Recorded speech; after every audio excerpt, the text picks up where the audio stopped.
बोलण्याची संधी मिळालेली आहे। एका काळ तुमच्यासोबतच मी पत्रकारही होतो, आज एका वेगळ्या रोलमध्ये आलेलो आहो आणि आज येताना आम्ही सोलापूरमध्ये थांबलो होतो।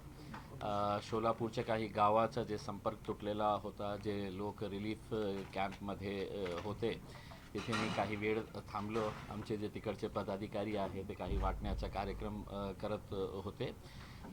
तर मीही लोकांना जाऊन फक्त विचारलं की आपल्याकडे काय आहे। ठीक आहे, जे लोक स्वतःहून जे करत आहे आपण त्यांचं कौतुक करायला पाहिजे की आज जेव्हा जेव्हा कुठेही अशा प्रकारची घटना घडतं किंवा दुष्काळ असू द्या किंवा अतिवृष्टीचं नुकसान जे झालेलं आहे, ते सामान्य लोक धावून जातात मदत करण्यासाठी। ते आम्हाला तिथेही बघण्यात आलेलं आहे। ठीक आहे, माझ्या पक्षाचा असू द्या, कोणत्या सामान्य माणूस असू द्या, जे काहीतरी आणत होते, ती अपेक्षा सरकारकडून असते। आणि जेव्हा सरकार आज काय झालेलं आहे की सर्व जिल्ह्यामध्ये नेत्यांचं जे आहे ते फक्त आपला दौराचा कार्यक्रम येत आहे। जेव्हा एका मोठा नेता दौऱ्यासाठी येतो तर तिथे कलेक्टर, तहसीलदार आणि सगळं मंडळी जे आहे ते त्यांच्या मागे राहायला पाहिजे प्रोटोकॉलप्रमाणे, आणि त्यांना ते तामझामही पाहिजे असतं। आता मला देवेंद्र फडणवीस साहेबांना एक प्रश्न विचारायचा आहे की आपण टेक्नॉलॉजीच्या बाबतीत खूप मोठे गप्पे मारतात की आपण देशामध्ये किती आपली चांगली टेक्नॉलॉजी झालेली आहे, IT मध्ये आपण किती पुढे आलेले आहे। मला असं वाटत नाही आहे की तुमचे नेते दौरे करण्यानंतर ते काही तुम्हाला रिपोर्ट देणार आहे। तुम्ही तुमच्या ऑफिसमध्ये गूगल मॅप काढला आणि स्क्रीनवर बघितलं की महाराष्ट्रामध्ये कोणत्या जिल्ह्यामध्ये काय परिस्थिती आहे, छोटा गाव का असू ना, तिथे काय परिस्थिती आहे ते तुम्हाला ते गूगल मॅप्सवर ते तुम्ही बघितलं असतं। पण तुम्ही आता जे टाईम बाय करत आहे, ते टाईम कशामुळे बाय करत आहे, काय कारण आहे की मदत देण्यासाठी सरसकट मदत पाहिजे, शेतकऱ्यांची मागणी आहे, आमचीही तशी मागणी आहे आणि खूप सारे पक्षांनी अशी मागणी केलेली आहे की सरसकट तुम्ही काय देणार आहे याच्या बाबतीत ते एक कॅबिनेट मीटिंगमध्ये ते सगळं चित्र बघून ते निर्णय घेऊ शकतं। पण का घेत नाही आहे हे आश्चर्याची बाब आहे। आणि जितकं तुम्ही टाईम बाय करणार आहे, सोशल मीडियावर मी अनेक असे क्लिप्स बघितलेले आहे की आम्ही आत्महत्या करण्याचा काही शेतकरी प्रयत्न करत आहे, लोक त्याला हे करत आहे, रोखत आहे की नाही करायचं। तशी वेळ येऊ नये। कोणत्याही एका शेतकऱ्याचाही मृत्यू झाला किंवा आत्महत्या झाली तर त्याची सगळी जबाबदारी जी आहे ते सरकारची असणार आहे। म्हणून आमची विनंती आहे की आता हे दौऱ्याचे आपले जे कार्यक्रम आहे ते रद्द करा, मुंबईला सगळ्यांना बोलवा आणि आपल्या आमदार, खासदार, नेत्यांकडून तुम्ही सगळं माहिती गोळा करा आणि लवकरात लवकर याच्या बाबतीत निर्णय घ्या। कर्जमाफीची अपेक्षा आहे शेतकरी करताना या सगळ्या परिसरातले पाहायला मिळतात। नुसतं आश्वासनं सरकार इम्प्लिमेंटेशन काही होत नाही। तुम्ही म्हटलं तसं आत्महत्येकडे शेतकरी मग वळील, भीती वाटते का? काय आहे की शेतकऱ्यांची आत्महत्या म्हणजे नाही का, आज न्यूजपेपरच्या छोट्याशा जे संक्षिप्त बातम्या असतं ना त्याच्यामध्येही मला वाटत आहे की ते पण आता संपलेलं आहे की शेतकऱ्याची आत्महत्या म्हणजे सामान्य बात हे आहे। बहुतेक न्यूजरूममध्ये ही चर्चा की कोणत्या गावामध्ये एका शेतकऱ्याची आत्महत्या झालेली आहे तर आपण त्याची बातमी करू का? आणि केलं तर ते संक्षिप्तमध्येही करणार आहे की या गावामध्ये एका शेतकऱ्यांनी आत्महत्या केली। हे खरी गोष्ट आहे की देशामध्ये आजही आपण महाराष्ट्राला काहीही म्हणा की आपला इतका ॲडव्हान्स डेव्हलप्ड स्टेट झालेला आहे, पण देशामध्ये सगळ्यात जास्त आत्महत्या कुठे होत आहे तर आजही याच महाराष्ट्रामध्ये होत आहे। आणि अशा परिस्थितीमध्ये की आम्ही हे करणार, देणार, स्टडी करत आहे, रिपोर्ट मागवत आहे, अरे कशाला तुम्हाला कळत नसेल तर आम्हाला बोलवा, आम्ही तुम्हाला दाखवते गूगल मॅपवर की कोणत्या गावामध्ये कशी परिस्थिती आहे, कोणत्या गावाचा संपर्क तुटलेला आहे। तुम्हाला प्रत्यक्ष तिथे जाऊन बोटमध्ये जाऊन मग 4-10 मीडियावाल्यांना घेऊन जाऊन हे सगळं नाटक आणि नौटंकी करण्याची वेळ संपलेली आहे। आता शेतकऱ्यांना सरसकट लवकरात लवकर जे पाहिजे मदत ते मदत कधी घोषणा करणार आहे याच्या बाबतीत बोला।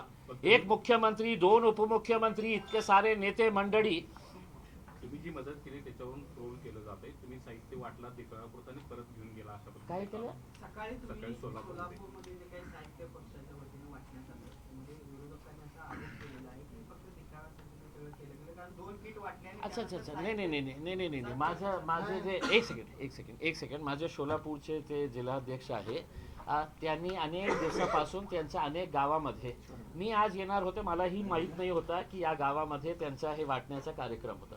आता जेव्हा मी गेलं तर मी जास्त वेळ तिथे थांबलं नाही कारण इतके सारे मीडिया लोक होते. पहिलेही लोक जे आहे ना खूप त्रस्त आहे म्हणजे इतकं अटेन्शन त्यांच्यावर. तर मी त्यांना विचारलं त्या अधिकाऱ्यांना विचारलं की काय इथे आहे तर त्यांनी सांगितलं की सर जो आम लोग है वो ला के कुछ ना कुछ दे रहे हैं. आमच्या माणसानेही दिले. आम्ही जेव्हा रस्त्यात येत होतो तर त्यांना एक फोन आला की 2 सरपंच जे होते दुसऱ्या गावाचे त्यांना हे वाटलं की फक्त या गावाला कशाला देतात आमच्या गावालाही चला करके तर ते गाडी दुसऱ्या गावाला घेऊन गेले ते. मग त्यांचं भांडणं सुरू होतं गाडीमध्ये की कशाला आपण या गावाला दिलेले आहे आपण या गावाला देऊ आणि दुसरी गाडी उसमे. पण ते काहीतरी असं झालेलं आहे याचा अर्थ हे नाही आहे. बघा असा वेळी कोणीही माणुसकीच्या दृष्टीने काम करणार आहे आणि आमच्याकडून तर तुम्ही अपेक्षा करूच नका की आम्ही फक्त असं हे करण्यासाठी. मी तर हातही लावत नाही होतं उसमे. माझ्या जेव्हा आम्ही काम करतो ना की मतलब कुठल्याही प्रकारचा गाजावाजा करून करत नाही आहे. तर हे जे आहे कोणीतरी विरोधक असेल की आम्ही तर गेलो नाही तिथे मदत करण्यासाठी ते MIM पक्षाचे लोक आले मदत करण्यासाठी तर काहीतरी त्यांच्याकडून काढायचं म्हणून त्यांनी दिलं आणि मी काय वापरणार आहे का ते कोण वापरणार आहे. त्यांच्यासाठीच आणलं होतं पण तिथे काही 2-3 सरपंचामध्ये काहीतरी हे झालं म्हणून ते गाडी तिथून गेलेली आहे. आपण त्याच्या बाबतीत सविस्तर चौकशी करा आपल्या रिपोर्टरला विचारा. आम्ही तुम्हाला नाव सांगतो की कोणते सरपंच होते. त्याच्या बाबतीतच असं नाही पण एकूणच वेगवेगळ्या पक्षांच्याकडनं किंवा जी काही मदतीचं ओघ तिकडे सुरू आहे कोणी फोटो लावतंय का? त्यावरून देखील असं राजकारण सुरू झालेलं आहे. त्याच्यावर फोटो लावणं असेल किंवा वेगवेगळ्या प्रकारे त्याचं श्रेय घेणं अशा पद्धतीचे देखील प्रकार सुरू असल्याचं पाहायला मिळते. अशा सगळ्या संकट काळामध्ये हे कितपत योग्य वाटतं? मी स्वतः माझा व्यक्तिगत मत हे आहे की आपण जेव्हा मदत करतो तर आपण राईट हँडने मदत करणार असेल तर लेफ्ट हँडलाही याची जानकारी होऊ नये. म्हणजे एक कहावत है ना उसके अंदर कि आप दाएं हाथ से मदत कर रहे हैं तो बाएं हाथ को भी पता नहीं चलना चाहिए. म्हणजे आपणही बघितलं असेल आणि आपणही छापले असेल की 6 केळी 6 केळी घेऊन हस्पतालमध्ये जाऊन कोणाचा वाढदिवस साजरा करण्याचा किंवा कोणत्या कार्यक्रमामध्ये असं गरीब पेशंटांना 6 केळी वाटप करताना फोटो काढायचे आणि ते छापून आणायचे. हे मदत नाही आहे. कोणत्याही परिस्थितीमध्ये मदत नाही आहे. माझ्या पक्षाच्याही म्हणजे त्या गाडीवर होतं उसके अंदर मी पण स्पष्टपणे सांगितलं होतं की अशा वेळी कोणीही आपला मी माणूस म्हणून तिथे गेलो होता. मी MIM पक्षाचा महाराष्ट्राचा अध्यक्ष या नात्याने नाही गेलो होतो. कोण हे मदत घेणार आहे हेही मला माहीत नाही आहे आणि तसंच करायला पाहिजे मला असं. पण सगळ्यांचं आपला दृष्टिकोन वेगळं असतं. MIMच्या कोल्हापूर जिल्ह्यामध्ये 200 शाखा होणार या संदर्भात एक प्रेस झाली होती. त्या खरंच शाखा होणार आहेत का? कारण शाखा काढण्याला सुद्धा विरोध आहे. तुमचं कार्यालय काढण्याला सुद्धा विरोध आहे. तुमचा पक्ष एवढा मोठा तुम्ही बळकट करायला निघालाय परंतु दरवेळेला MIMचं नाव आलं की कोल्हापूरमध्ये सगळीकडे बंदोबस्त तैनात केला जातो आणि वातावरण टाईट होतं. हे जे माझे अध्यक्ष आहे ना पार्टीचे जे खासदार आहे ते लोकसभेमध्ये बसतात आणि त्यांना 3 वेळा बेस्ट पार्लमेंटेरियन अवॉर्ड ज्याला आपण टेम्पल ऑफ डेमोक्रेसी म्हणतो त्या टेम्पल ऑफ डेमोक्रेसी मध्ये बसणारा त्याला उत्कृष्ट खासदाराचा अवॉर्ड मिळालेला आहे. आणि मलाही आश्चर्य वाटले जेव्हा मला असं सांगण्यात आलं जेव्हा मी कोल्हापूरच्या जवळ होतं की काही संघटन जे आहे विरोध करत आहे. मी म्हटलं आजच्या स्टेजवर तुमच्यापैकी कोणी शिकलेला असेल ज्या संघटनाचे बहुतेक नसणार शिकलेला तर कोणीही एक त्या स्टेजवर या आमच्या स्टेजवर या आम्ही तुम्हाला बोलण्याची संधी देऊ की तुम्ही कशा प्रकारे आमचा विरोध करत आहे. आमच्या पक्षाने जेव्हा ऑपरेशन सिंदूर होता तेच असदुद्दीन अवैसी जगात फिरले मुस्लिम कंट्रीजमध्ये जाऊन की कशा प्रकारे पाकिस्तान अशा प्रकारच्या दहशतवादी कारवाया आपल्या देशावर करत आहे, सामान्य लोकांना कशा प्रकारची त्यांची हत्या करत आहे, हे मुस्लिम देशामध्ये जाऊन सांगणारा एक पक्का भारतीय म्हणून असदुद्दीन अवैसीची ओळख. जेव्हा नरेंद्र मोदी साहेब आणि त्यांचे जितके लोक आहे देशभक्त, पाकिस्तान आतंकवादी देश आहे पण आम्ही क्रिकेट खेळणार, आम्ही विरोध केला, आजही आमचा विरोध आहे, याच्यामध्ये काही दुमत नाही आहे की जगात सगळ्यात चांगली क्रिकेटची टीम कोणी असेल तर ते भारतीय क्रिकेट टीम आहे, याच्यामध्ये काही दुमत नाही आहे. पण एक एशिया कप तुम्ही आणलं, त्याचा विरोध आम्ही केलं होतं आणि त्याचं कारण एक होतं की आम्ही ते क्रिकेट टुर्नामेंट नाही खेळलं असतं तर आम्ही जगाला हे दाखवलं असतं की आम्ही टेररिझमच्या कसल्याही प्रकारचे कॉम्प्रोमाइज करणार नाही आहे. मग मॅच संपल्यानंतर खेळाडूंना हे सांगण्यात आलं होतं कि ऐसा बाइट दिया कि हम मैच जीतने के बाद हमने हाथ नहीं मिलाए. मग बॉलिंग करताना डोळे झाकले होते का? कॅच पकडताना हे नॉनसेन्स जे हे होतं ना, सगळ्यांना आनंद झाला, जिंकलं. पण नाही खेळलं असतं तर बहुतेक एक खूप मोठा संदेश आपण जगाला दाखवले असते की आम्ही हे बॉयकॉट या कारणाने केले की हे कंट्री जे आहे ते आमच्या देशावर, सामान्य लोकांवर अशा प्रकारचे वारंवार हल्ले करत आहे, फक्त पैशासाठी. कशामुळे खेळलं तुम्ही?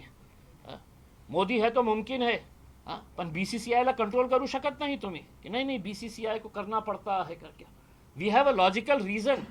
हम बीसीसीआई को, हम आईसीसी को हम कन्विंस करे होते, इंटरनेशनल क्रिकेट की बॉडी को हम कन्विंस करे होते कि हम ये खेल इसलिए नहीं खेल रहे हैं कि जो खिलाड़ी हमारे सामने है वो उस देश से आते हैं जहां पर सिर्फ आतंकवाद पनप रहा है करके. पण खेळलं तुम्ही. आणि आज महाशयने सुना असा स्टेटमेंट केलेला आहे की ऑपरेशन सिंदूर असू द्या किंवा क्रिकेट असू द्या, आपण जिंकणारच. ऑपरेशन सिंदूर ची तुलना तुम्ही क्रिकेटशी करू शकत नाही नरेंद्र मोदी साहेब. हे खेळ आहे, कोणी खेळणार, जिंकणार, कोणी पण ऑपरेशन सिंदूर कशामुळे झाला? सामान्य असं लोक काश्मीरमध्ये फिरत होते, आतंकवादी चलत चलत आले, टहलते टहलते हुए आए, धड़ाधड़ मार दिए, निकल के चले गए. काल तुम्ही त्या परिवाराचं काय हे होतं हे समजा की त्यांच्या घराच्या शेजारी जेव्हा फटाके वाजवत होते की आपण सेलिब्रेट करत आहे की आपण पाकिस्तानी, ज्या परिवारातले लोक आपले जीव दिलेले आहे त्या घटनेमध्ये, त्यांच्यावर क्या बीत रही होंगी उनके ऊपर, आप सोचिएगा.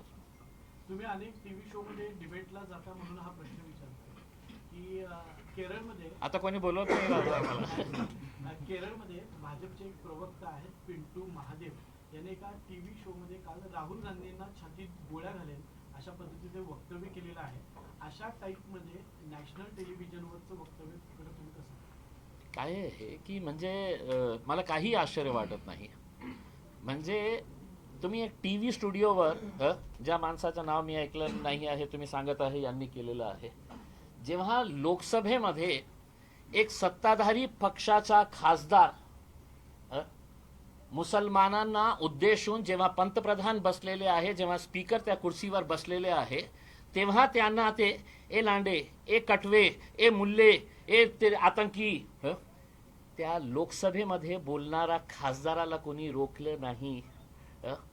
ज्या विधानसभेमध्ये आपण सगळे पक्ष कोणीही असू द्या, आपण कायदे बनवायला तिथे चाललेले आहे, त्या विधानसभेमध्ये मारामारी होत असेल तर एका टीव्ही स्टुडिओमध्ये कोणीतरी असं बोलत असेल तर काय त्याचं हे ओव्हरऑलच असं एक सिच्युएशन निर्माण झालेलं आहे की त्याच्या बाबतीत आपण काहीही करू शकत नाही आहे. काँग्रेसचे नेते सतेज पाटील ओबीसी हे दोन समाजामध्ये किंवा एकूणच समाजामध्ये ध्रुवीकरण करत आहेत, त्यांनी ते थांबवणं गरजेचं आहे अशा पद्धतीने वक्तव्य. मी माझी गाडी पाठवतो सतेज पाटील साहेबांकडे, त्यांना आवर्जून मी आमंत्रित करतो, तुम्ही आमच्या स्टेजवर या किंवा तुम्ही एक आयोजन करा, ओवेसी साहेब नाही तर इम्तियाज जलील तुमच्यासोबत बसायला तयार आहे. सगळं पत्रकार मंडळी पण बसतील. तुम्ही विरोध करत असेल ना तर तुम्ही मला सांगा या गोष्टीचा विरोध करत आहे करके, तर मलाही कळेल. मला एका चॅनलने आता हे केलं, फोन केलं, तर मी म्हटलं तुम्ही मला सांगा की कशामुळे ते विरोध करत आहे. काहीतरी कारण असायला पाहिजे ना भाई, की या वक्तव्याचा आम्ही विरोध करत आहे. कशामुळे? आणि आम्ही सकाळी हिंदुत्वादी संघटनेशी बोललो त्यावेळी त्यांचं म्हणणं असं होतं की त्यांचे एकतर 6 वक्तव्य येतात. काय नाही असं तासभर पोलीस बाजूला करा, मग हिंदुत्वादी संघटनांना आम्ही बघतो, अशा पद्धतीची दादा वक्तव्य. काय आहे की तासभर नाही आहे, ते 15 मिनिटाचं आहे. ते जे वाक्य होतं ना ते कधीचं होतं? 2012. आपण 2025 मध्ये आहे. हो, त्यांनी केलं होतं. आणि एकमेव अकबरुद्दीन अवैसी असं नेता होतं की ज्याला या वक्तव्यावरून जेलमध्ये पाठवण्यात आले होते, जेलमध्ये. आता त्याच्यापेक्षा भयानक वक्तव्य मी दाखवू की ज्याच्यावर साधा FIR रजिस्टर करण्यात. आता पोलीसवाले आले होते नोटीस द्यायला, त्यांनाही दिले आणि मलाही दिले की हे बोलायचं नाही, ते बोलायचं नाही. मी म्हटलं की मग स्टेजवर दाखवू का मी कोण कोण लोक काय काय बोलतात आणि आपण गप्प बसतात त्यावेळी. सगळं नियम आमच्यासाठी. तर हे जे 2012चा संपलं ना, 2025 मध्ये आहे. आणि ते भाऊ आले का, त्यांचे मोठे बंधू आले ना, त्यांच्या बाबतीत काहीतरी बोला ना की यांनी असं बोललं होतं म्हणून आम्ही त्याचा विरोध करत आहे. त्या माणसाला शिक्षा झाली होती, कोर्टाने शिक्षा दिली होती आणि नंतर केस चालला आणि कोर्टाने त्याला निर्दोष सोडलं. आता तुम्ही तेच 100 वर्ष हेच चालणार की त्यांनी असं म्हटलं होतं. आपण ऐकलं असेल बाळासाहेब ठाकरेंचे भाषण कसे होते, प्रवीण तोगडियाचे भाषण कसे होते. इतके सारे जे महंत साधू लोक आज नवीन नवीन तयार झालेले आहे ते कशा प्रकारचे वक्तव्य करत आहे. हे अहमदनगरमध्ये ते कोण छोटासा ते जे आहे ते काय बोलतात म्हणजे एकदा कधी त्याच्या बाबतीत तुम्ही विचारणार नाही, बोलणार नाही. आम्ही जास्त महत्व देत नाही. कोण एकीकडे हा सगळा आयोग विरोध movement होत म्हटलं असताना तर एकीकडे हा विरोध होत असताना तुम्ही सकाळीच एक प्रतिक्रिया दिली, ज्या प्रतिक्रियेनंतर त्या ठिकाणी मोठ्या प्रमाणात तणाव देखील निर्माण होऊ शकत होता. कारण तुमच्या कोणाच्या बापाचे हे कोल्हापूर नाही, ती कोण घाणेरडी लोक आहेत असं देखील त्यामध्ये वक्तव्य. आणि या सगळ्या वक्तव्यामध्ये एकीकडे अशा पद्धतीचा विरोध होत असताना अशा पद्धतीत जसं जहाल वक्तव्याचा मुद्दा समोर येतो. काय बोलू मी. हो सन्मान्य सदस्य साहेब, तुम्ही विरोध करत आहे, तुमच्यात खूप खूप धन्यवाद करते. या देश कुणाचा बापाचा नाही आहे. पुन्हा एकदा आपल्या चॅनलमध्ये सांगतो, या देशामध्ये राहणारा सगळं जाती धर्माच्या लोकांचा हा देश आहे. त्याच्यामध्ये मुस्लिम समाज ही इतकंच त्या देशावर त्यांचाही अधिकार आहे. आणि तुम्ही विरोध करत असेल तर तुम्ही मला सांगा की इम्तियाज जलीलचा किंवा असदुद्दीन अवैसीचा या कारणाने आम्ही विरोध करत आहे. अरे कोणीही चिल्लर चाल्लर उठतो, पोलिसांकडे जातो आणि त्यांना माहीत आहे की आपण पोलिसांकडे जाऊन असं मेमोरंडम दिल्यानंतर बाहेर एक 25 मीडियावाले उभे आहे, एक नवीन नेता तयार होतो काहीतरी घाणेरडं बोलून. निवडणुकीच्या काळामध्ये मुस्लिमांचा फक्त वोट बँक म्हणून वापर केला जातो, परंतु आजही या महाराष्ट्रात मुस्लिमांना मुस्लिम नेता नाही. म्हणून तुमच्या समोर कोण बसलेलं आहे? साहेब तुम्ही मर्यादितपणे हे काम करताय. महाराष्ट्रामध्ये मुस्लिमांना नेता नसल्यामुळे त्यांची अवस्था सैरभैर झालेली आहे. नाही आम्ही प्रयत्न करत आहे की कोल्हापूरमध्ये असू द्या, सोलापूरमध्ये असू द्या, पण महाराष्ट्रामध्ये आपलं नेतृत्व तयार करण्याची आवश्यकता आहे आणि एक सेन्सिबल लिडरशिप. असदुद्दीन अवैसी साहेबांचं एकच स्वप्न आहे की आमच्यामध्येही काही लीडर्स तयार होण्याची आवश्यकता आहे. आणि अशा प्रकारचे जे संघटनाच्या बाबतीत त्यांनी बोललेलं आहे ना उसके अंदर, तशा प्रकारचे लोक नाही. काही सेन्सिबल लिडरशिप जे आहे ना ते तयार करण्याची आवश्यकता आहे आणि त्याच अनुषंगाने आमचं काम सुरू आहे. 10 वर्ष MIM ला कोल्हापुरात बंदी, महाराष्ट्रात बंदी हेच ऐकत आलोय. कोणी केलं? नाही बंदी म्हणजे यायला बंदी, एंट्रीला बंदी. नाही साहेब, तुम्ही बंदी केलं तरी येतो ना आम्ही. तुम्ही आज आलाय हो. कोल्हापूरची महानगरपालिकेची निवडणूक यावेळी मग लढणार आहे का तुम्ही? कोल्हापूर नाही साहेब, मी माझा एक स्टेटमेंट केलं होतं महाराष्ट्राच्या अध्यक्ष या नात्याने की आम्ही यावेळी महाराष्ट्राचे सगळे निवडणूक आम्ही लढणार आहे. ते महानगरपालिका, नगरपालिका, नगर परिषद, जिल्हा परिषद, पंचायत समिती सगळे. कारण आम्हाला हे दाखवायचं आहे की ज्या पक्षाच्या बाबतीत असं बोलायचं की नाही एका खासदाराचा ते पक्ष आहे हैदराबाद पुरता मर्यादित आहे. आता महाराष्ट्रामध्ये तुम्हाला या निवडणुकीमध्ये दिसेल की आमचे जिल्हा परिषदचेही सदस्य जिंकून येणार आहे आणि पंचायत समितीचेही सदस्य आमचे गावागावामध्ये आमचे. पण ह्याचा फायदा ह्याचा जो फायदा आहे नाही आता काय आहे साहेब की आम्ही अनटचेबल आहे सर. आम्हाला कोणीही टच करायला तयार नाही. म्हणता ना की भाजपच्या विचारसरणी सोडून इतर सगळे आम्हाला चालतात, तुम्ही वंचितबरोबर काम केलेलंच आहे, तर तसं काही शक्य होईल का? नाही आता काय आहे की त्यांचे जे प्रमुख आहे त्यांनी स्पष्टपणे सांगितलेले आहे की आम्ही MIMशी युती करणार नाही आहे. ठीक आहे, त्यांचा निर्णय आहे, आम्ही त्याचा आदर करतो. पण याचा अर्थ हे होत नाही आहे की आज मी चॅलेंज करतो, MIM पक्ष एकटा लढायला तयार आहे. भाजप, एकनाथ शिंदे, अजित पवार, शरद पवार, उद्धव ठाकरे हे वेगवेगळ्या लढण्यास तयार आहे का? तुम्हाला याची क्रचेसची आवश्यकता कधी पडतं? जेव्हा आपण कमजोर असताना कि कोई तो भी यार एक आध पार्टनर अपने को चाहिए साथ में करके, उसमें लड़ो, आप भी लड़ो और हम भी लड़ते हैं, देखा जाएगा. घोड़ा मैदान सामने रहेगा, फिर देखा जाएगा. लेकिन हर कोई बड़ी बड़ी पार्टियां जो है, उद्धव ठाकरे राज ठाकरे को मनाने में लगे हुए हैं. राज ठाकरे के घर के ऊपर देवेंद्र फडणवीस साहब बार बार जाके है तो पहुंच जा रहे हैं कि कर मत दोस्ती, मेरे हालत खराब हो जाएगी करके. तो ये सब जो चल रहा है ना, ये खौफ का माहौल है, डर का माहौल है. राज्यात ज्या ठिकाणी आपण हाँ? गेल्या निवडणुकीत वंचितवर अशी टीका झाली की भाजपची बी टीम म्हणून वंचित काम करते अशी गेल्या निवडणुकीत टीका झाली. आता सुद्धा आपल्यावर सुद्धा टीका होती की तुम्ही बी टीम भाजप टीमने काम करताय, म्हणजे काय त्यात काय तथ्य आहे का?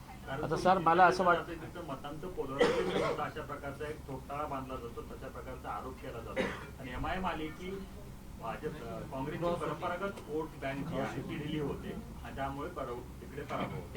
यालाच धरून एक प्रश्न, जर स्थानिक स्वराज्य संस्थेच्या निवडणुका आपण सगळीकडे लढणार असेल तर त्याचा फायदा भाजपला होणार हे जवळपास निश्चित मानलं जातं, त्याबद्दल पण स्पष्ट करा. मी माझ्या पक्षाच्या बाबतीत निर्णय घेऊ, माझ्या पक्षाच्या वाढवण्यासाठी मी काम करू की माझ्यामुळे कोणाला फायदा होतं, कोणाला नुकसान होतं, घाटा होतो. सर्व पक्ष आहे रजिस्टर्ड, इलेक्शन कमिशन मध्ये MIM पक्ष रजिस्टर्ड आहे. आता नहीं हमने लड़ना ही नहीं तो हमने गोट्या खेलते रहना, हमने सिर्फ मी ओवैसी साहेब फक्त गोट्या खेळायचं काम राहिलेलं आहे. पक्ष लढायचंच नाही आम्ही.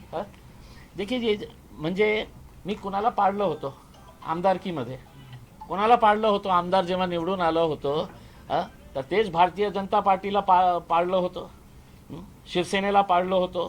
खासदार जेव्हा निवडून आलं तेच भाजप आणि शिवसेनेच्या कंबाईंड कॅन्डिडेटला पाडलं होतं. आणि आताही माझा जे पराभव झालेला आहे, कोणाचा विरोध झालेला आहे, कोणाचा विरोध झालेला आहे, तेच भारतीय जनता पार्टीचा उमेदवार ज्याच्या विरोधात मी पराभव झालो, फक्त 2000 मतांनी पराभव झालो माझा. म्हणजे याचा अर्थ काय आहे की मी कोणाला पाडण्यासाठी, असं असलं असतं तर मी गेलं होतं ना कुठेतरी कोणाच्याही विरोधात उभे राहिलं असतं. ऐसा नहीं है. देखिए मतलब ये सवाल जो है ना, अब मेरी रिक्वेस्ट है मीडिया वालों से, ये सवाल के ऊपर बंदी लगा दीजिएगा करके, क्योंकि मैं राजनीति में आने के बाद से कम 500 मरतबा इसका जवाब दे चुका हूँ. उसमें हर प्रेस कॉन्फ्रेंस में पत्रकार का फर्ज होता है ये पूछने का कि तुम बीजेपी की बी टीम है क्या. आय लव्ह मोहम्मदचा एक विषय आता परत पुढे आलाय, कॅम्पेन चालू आहे. कॅम्पेनिंग चालू आहे, तर यामुळे काय परिणाम होईल एकूणच समाज जीवनावर असं वाटतं? देखिए मैं याचं उत्तर मी हिंदीमध्ये देऊ इच्छितो, कारण काय आहे की हे देशभर मध्ये याचा प्रतिसाद आपल्याला बघायला मिळत आहे. जी घटना कानपूरमध्ये घडली होती ते निंदनीय आहे. आपण प्रेमाच्या बाबतीत बोलत होते आणि मी कोणाशी प्रेम करणार आहे हे माझ्यावर आहे.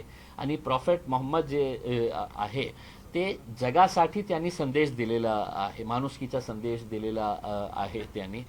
ठीक आहे, तुम्ही त्यांना मानणार नसेल, पण मेरी एक ईमानदारी से एक ये है कि किसी भी धर्म गुरु, किसी भी धार्मिक जो भी बड़े होते हैं, उनके खिलाफ इस तरह की हरकत करना, जो आज हमें अहमदनगर के अंदर पता चला कि किसी ने रंगोली बना के वहाँ पे आई लव मोहम्मद लिख के ये किए हैं करके, मैं आपके ज़रिए तमाम नौजवानों से ये अपील करना चाह रहा हूँ कि आप ये मत समझिएगा कि अगर किसी ने ये कहा कि आई लव मोहम्मद और किसी ने उसका विरोध किया तो उनकी शख्सियत के ऊपर कुछ फ़र्क पड़ता है करके।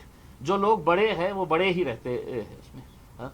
आप जिसको मानते हैं, आप अगर भगवान राम को अगर मानते हैं तो आपको मानने का पूरा अधिकार है। आई लव भगवान राम आपको लिखने का अधिकार है इस देश के अंदर। हाँ? और कोई ने किसी ने भी निकालना नहीं चाहिए। मैं अगर कोई गाली अगर लिख रहा हूँ किसी के बारे में तो आप उसका विरोध करिए, लेकिन अगर मैं ये कह रहा हूँ कि आई लव मोहम्मद तो इसके अंदर क्या गुनाह था कि जिसकी वजह से आज उसको इस तरीके का बहू बना दिया गया है कि मानो कोई वो एक आतंकी एक शब्द का इस्तेमाल किया जा रहा है करके उसमें। मतलब he is everything for the Muslim community. Muslim समाजासाठी प्रेक्षक मोहम्मदपेक्षा कोणीही मोठं नाही आहे। ते सर्व आहे आमच्यासाठी। आणि तुम्ही असं सांगत असेल की तुम्हाला हे बोलण्याचा अधिकार नाही आहे, तुम्हाला लिहिण्याचा अधिकार नाही आहे, तर हे कुठे चाललेलं आहे? आणि हे प्रवृत्तीचे कोण लोक आहे जे अशा प्रकारचे कृत्य करत आहे समाजामध्ये तेढ निर्माण करण्याचा? म्हणून मी लोकांना हे खासकर से मैं नौजवानों से अपील करना चाहूँगा कि आपको अगर ये बताना है कि आई लव मोहम्मद, तो मोहम्मद ने आपको, प्रॉफेट मोहम्मद ने आपको जो जो बातें बताई है कि एक इंसान के तौर के ऊपर कैसा जीना है करके, तो आप अपने अमाल के जरिए उसको बताइएगा। ये मत बोलिएगा कि साहब मैं तो मोहम्मद साहब के बताए हुए रास्तों पे चल नहीं रहा हूँ, लेकिन मैं उनको आई लव मोहम्मद लिख के है तो अपना फर्ज निभा रहा हूँ करके। तो ये मत करिएगा उसमें। उन्होंने जो रास्ते पे बताए हैं, जो देखिए जो भोंकने वाले हैं वो भोंकते रहेंगे, जो फजूल के कामा करने का है, और ये वही लोग हैं साहब, ये वही लोग हैं जो इस तरह की जो हरकतें कर रहे हैं, उनके पास नौकरियां नहीं है। तो मोदी जी ने बहुत अच्छा एक काम किया हुआ है। हिंदुत्व का इतना डोज पिला दिया गया है नौजवान लड़कों को कि हर चीज के अंदर उनको ऐसा लगता है कि कुछ ना कुछ तो भी अपने को इसमें से निकालने का है करके, और सड़क के ऊपर आ जाए, रास्ते के ऊपर। आप देखिएगा कि आज महाराष्ट्र के अंदर जो हालात तैयार किए जा रहे हैं ये बहुत ही चौंकाने वाले हैं, और मतलब स्कैरी पिक्चर होता जा रहा है कि आप इतना समाजों के बीच में दरारें पैदा कर दे रहे हैं। और पहले तो आपको सिर्फ ऐसा लगता था कि भाई हिंदू और मुसलमान करके अपनी राजनीति की रोटियां सेक ले करके, अब हिंदू और मुसलमानों के साथ आपने मराठाओं और ओबीसी को भी लगा दिए हैं। फिर मराठा और ओबीसी के साथ है तो आपने है तो धनगरों को भी खड़ा कर दिए है कि आप इनसे लड़ लो, ओबीसी को ये कर दिए है कि आप इनसे लड़ लो, बंजाराओं से लड़ लो, आदिवासियों से लड़ लो करके। तो ये जो है ये देश के लिए बहुत घातक है, हम समझते हैं। तुम्ही शाहूंच्या भूमीत आहे, तुम्ही आता जी काही वक्तव्य केली की यापूर्वी देशामध्ये कधी घडली नव्हती। आता आई लव मोहम्मदचा मुद्दा येतोय, गरब्याला मुस्लिमांना प्रवेशबंदीचा येतोय, लव जिहादचा मुद्दा येतोय, नेमकं काय देशामध्ये चाललंय? नहीं, मैं बताया ना की बहुत स्कॅरी पिक्चर है। आणि विशेषकर मला तर आश्चर्य हे वाटलं की मी आज कोणाच्या धर्तीवर आलेलो आहे। मी छत्रपती शाहू महाराजांचा, आणि हे जे लोक जे माझ्या मित्रांनी सांगितलेले ते तुम्ही सांगितलं त्याच्या बाबतीत काय बोला मैंने चिल्लर तुम्हीच त्यांना बोलला होता. काय बोला मी? फालतू लोकांना हा पुन्हा बोलतो, ते फालतू लोक जे आहे ना, हे फालतू लोकांनी कृपा करून छत्रपती शाहू महाराज कोण होते आपण ने वाचलं नसेल तर माझ्याकडे पुस्तक आहे, मी वाचलेलं आहे छत्रपती शाहू महाराज कोण होते। त्या शाहू महाराजांची धर्तीमध्ये अशा प्रकारचे तुम्ही हिंदू मुसलमानचा वाद निर्माण करत आहे। त्यांची शिकवणी काय होती, त्यांनी काय कार्य केले होते, आणि त्याच ठिकाणी अशा प्रकारचे प्रवृत्तीचे लोक जेव्हा तयार होतात तर किती भयानक परिस्थिती निर्माण झालेली आहे याचा आपण विचार करू शकता। एकंदरीत हा देश संविधानावर चालला आहे असं वाटतंय का? आपको लगता है क्या सर? आपको लगता अगर होगा, आपको नहीं लगता है इसीलिए आपने ये सवाल किए हैं। अगर चल रहा होता तो आपने मुझसे ये सवाल नहीं किए होते। उसमें संविधान की धज्जियां उड़ाने का काम अगर कोई कर रहा है तो इस वक्त हुकूमत चाहे वो महाराष्ट्र की हो या केंद्र के अंदर हो, ये इनका संविधान से कोई लेना देना नहीं है। ये सिर्फ जाति जाति समाज समाज के बीच में दरारें दीवारें पैदा करके अपनी राजनीतिक रोटियां सेकने का काम कर रहे हैं। भुमरेंच्या जमिनी संदर्भात भुमरेंच्या जो ड्रायव्हर एक सेकंड, इंटरेस्टिंग क्वेश्चन विचारतात ते जमिनीच्या बाबतीत. त्याला जोडून आहे धर्म रस्त्यावर उतरला म्हणून सगळं सुरू आहे असं वाटतंय. धर्म प्रत्येकाचा धर्म रस्त्यावर दिसतोय आज. त्याच्यामुळे होते कारण बाबा कोणी आणले सर? सांगितलं होतं की धर्म आपल्या दरवाजाच्या आतमध्ये ठेवा. त्याचं कोणीच पालन करत नाहीये. साहेब, एक खूप अंग्रेजीमध्ये खूप चांगली म्हण आहे, जेव्हा लोक आपल्या राईट्स मागायला जातात ना, तर त्यांना आपण देऊ शकत नाही ना, आणि जेव्हा आपण त्यांना त्यांचे राईट्स देऊ शकत नाही ना, तर आपण त्यांना काय परोसतो? धर्म परोसतो, द्वेष परोसतो आपण. धर्माचा द्वेष पसरण्याचा काम आपण करत आहे. हे कुणाच्यामुळे झालेलं आहे? या देशामध्ये आपल्यालाही माहीत असेल, आपणही हे सेलिब्रेट केलं असेल की आज जेव्हा नवरात्रीमध्ये अशा प्रकारची बातम्या तयार होतो आणि ते टेलिव्हिजनच्या मेन हेडलाईनमध्ये येतं की दांडियामध्ये एका समाजाला बंदी घालण्यात आलेली आहे. आम्ही पण जायचं, आमच्या शाळेच्या कॉलेजच्या दिवशी आम्ही पण जायचं, आम्ही खेळायचं. कधीही आम्हाला वाटलं नाही होतं की म्हणजे याच्यामध्ये काही धर्माचा संबंध आहे. सगळे लोकांनी केलेले आहे आमच्या कॉलेजमध्ये. पण असं का झालेलं आहे की मागच्या 10-15 वर्षामध्ये अशा प्रकारचे नाही फेस्टिवल्स म्हणजे त्या फेस्टिवल म्हणजे त्यांचंच आहे, आपलं काही देणं घेणं नाही आहे. तर हे जे सगळं चाललेलं आहे हे काही जाणून बुजून, कारण त्यांना माहीत आहे की एका समाजाच्या विरोधात आपण भयाची एक अशी सिच्युएशन तयार केली तर आपलं काम सोपं होणार. तर आज अशाच प्रकारचा उद्योग सुरू आहे की एका समाजाच्या विरोधात इतकं लोकांमध्ये हे विष पसरण्यात आलेला आहे की युवा पिढी ही त्याच्या बळी पडत आहे. आणि दुर्दैवाने जे शिक्षित लोक आहे, जे कधीही त्यांना जाती धर्माचं काही देणं घेणं नाही होतं, ते शिक्षित लोकही त्याच्यामध्ये अडकलेले आज आपल्याला दिसत आहे. एका बाजूला दांडियाला एका समाजाला विरोध केला जातो, पण भिडे गुरुजी म्हणतायत की दांडिया लोक खेळतायत. तर या अरे ते भिडेच्या बाबतीत मी मला विचारू नका रे बाबा. ते म्हणजे मी पत्रकार परिषदेमध्ये गेलो, काही वेळ तरी विचित्र असा प्रश्न येतो ते भिडे बाबांच्या बाबतीत. काही भुमरेंचा एक विषय आहे. हा, भुमरेचा विचारा.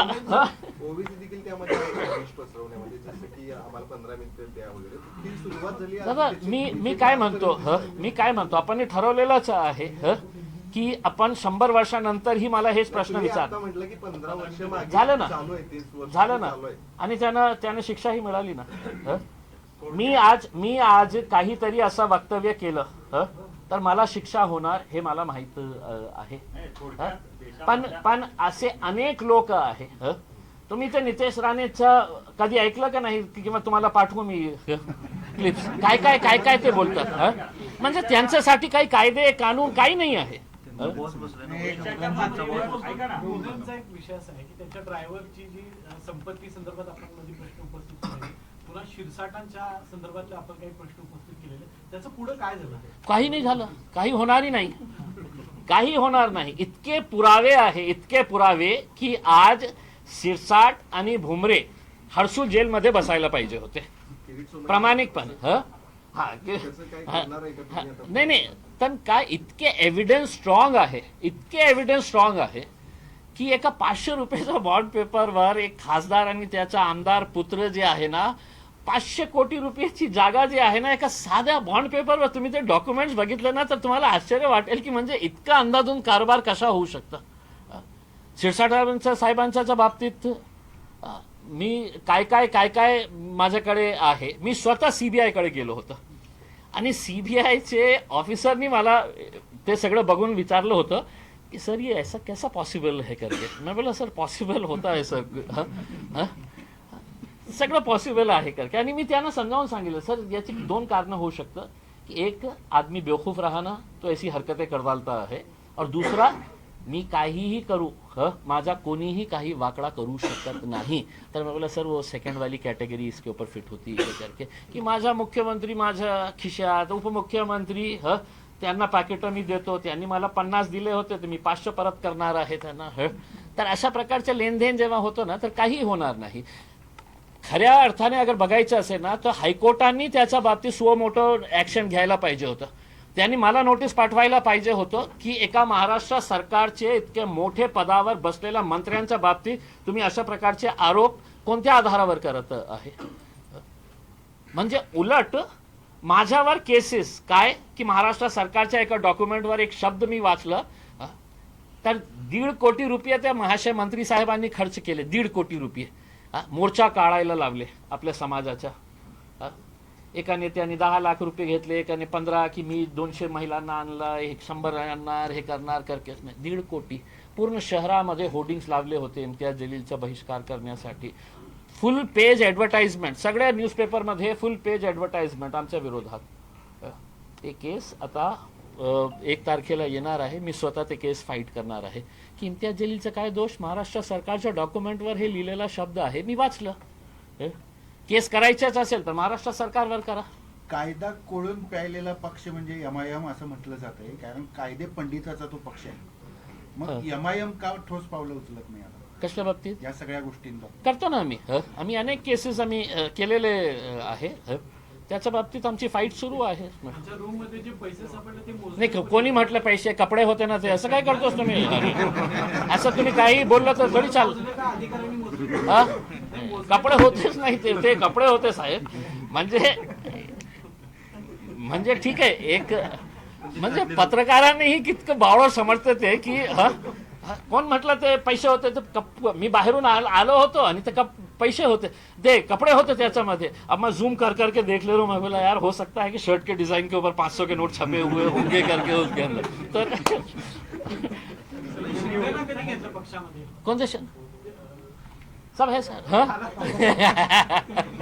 नाही आमचे खूप मोठे चाहते आहे. 12 वर्षापासून आमचे काकासाहेब काकडे आमचे खूप मोठे काकासाहेब काकडे आमचे खूप मोठे चाहते आहे, समर्थक हो. आता परवा मराठवाड्याचा विषय झालेला आहे. स्वतः मुख्यमंत्री पंतप्रधानांना भेटले, प्रस्ताव द्या म्हणजे प्रस्ताव दिलाय का नाही अजून त्याचा पत्ता नाहीये. पण पीएम केअर फंडानं सुद्धा मदत करायची मागणी होते. त्या बाबतीत पण काढावं का पीएम केअर फंड पुढे आला पाहिजे का? तो का काढला जातो? तो कोरोनासाठी एक स्पेशल गोळा केला होता आणि त्यासाठीच केला खर्च करण्याची गरज आहे असं त्यांनी एक अट सांगितली आणि म्हणून तो करू शकत नाही असं त्यांचं म्हणणं. नाही पण काय आहे की त्याच्या बाबतीत डिटेल्स ही तुम्ही मागू शकत नाही.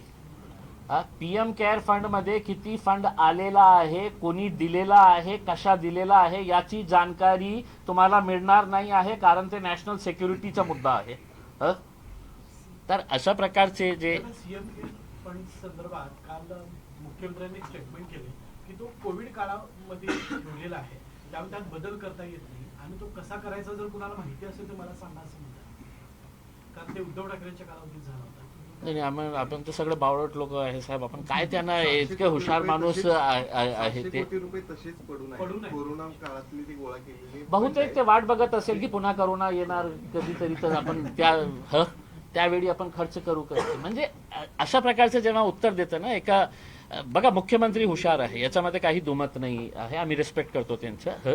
पण अशा प्रकारे जेव्हा आपले शेतकरी जे आहे ते खूप त्रस्त झालेले आहे, काहीतरी त्यांना एक निर्णय घेण्याची आवश्यकता आहे. तुम्ही निर्णय घेत नाही आहे. आणि जेव्हा आज मी बघतो की काय मोठा इंडस्ट्रियलिस्ट 2 शहर खरीदणार आहे, 2 शहर खरीदणार आहे असं प्रकारचं ते त्याच्यामध्ये किती तथ्य आहे मला माहीत नाही आहे. पण किती 1000 एकर ते जागा एक उद्योगपती त्यांचे जवळचे जे आहे ते खरीदणार आहे महाराष्ट्रामध्ये. तर दुसऱ्या साईडला शेतकऱ्यांचा काय हाल आहे. बाकी के मुद्दे शाम के जलसे. राहुल गांधींनी निवडणूक आयोग करने के निर्णय काय वाटतं? पूरा 200% बराबर है सर. उससे पहले सर मैं आपको बता रहा हूं, उससे पहले ही हमारे बैरिस्टर असदुद्दीन अवैसी साहब ने इलेक्शन कमीशन के पास जाकर है तो पूरा उन्होंने ये बताए थे कि किस तरीके से ये घोटाले हो रहे हैं करके. उसमें राहुल गांधी साहब ने उठाए हैं, हम उसका पूरी तरीके से समर्थन करते हैं. और मैं इस वजह से इस बात को बहुत संजीदगी से ये कहता हूं और पूरी जिम्मेदारी के साथ कहता हूं कि मैं भी उसका शिकार हुआ हूं. वोट चोरी आज के दिन अगर इलेक्शन कमीशन को इस देश के अंदर लोकशाही को जिंदा रखना है तो कहीं ना कहीं आपको इलेक्टोरल रिफॉर्म्स लाने की जरूरत रहेगी. दुनिया का सबसे बोगस, सबसे फालतू अगर कोई सिस्टम है तो वो हमारा इलेक्टोरल सिस्टम है। कि इंक मिलेंगी नहीं आपको, हमारे पास ही इंक रहती है। भाजप के पूरे नेताओं के पास वो इंक लगी हुई है। रेड हँडेड आम्ही पकडलं, रेड हँडेड इलेक्शनच्या दिवशी कशा प्रकारे आधार कार्ड हे सगळं घेऊन ते इंक लावत होते। म्हणजे खूप सारं रिफॉर्म करण्याची आवश्यकता आहे लोकशाही आपल्याला टिकवायची असेल तर। पण ते होणार नाही आहे, कारण त्यांना सत्तेमध्ये बसण्यासाठी काय काय लागतं ते सगळ्यांना कळलेलं आहे। ठीक आहे सर, थँक्यू व्हेरी मच। शेवटचा प्रश्न, 3.5 शक्तिपीठांपैकी एक महत्त्वाचं असणारं अंबाबाई मंदिर आहे। नवरात्रोत्सव चालू आहे, याच नवरात्रोत्सवामध्ये लाखो भाविक अंबाबाईच्या दर्शनाला येतात। त्यावेळेला पोलीस बंदोबस्त तिथे तैनात असणं आवश्यक असतं आणि पोलिसांवरती त्याचा अतिरिक्त भार असतो।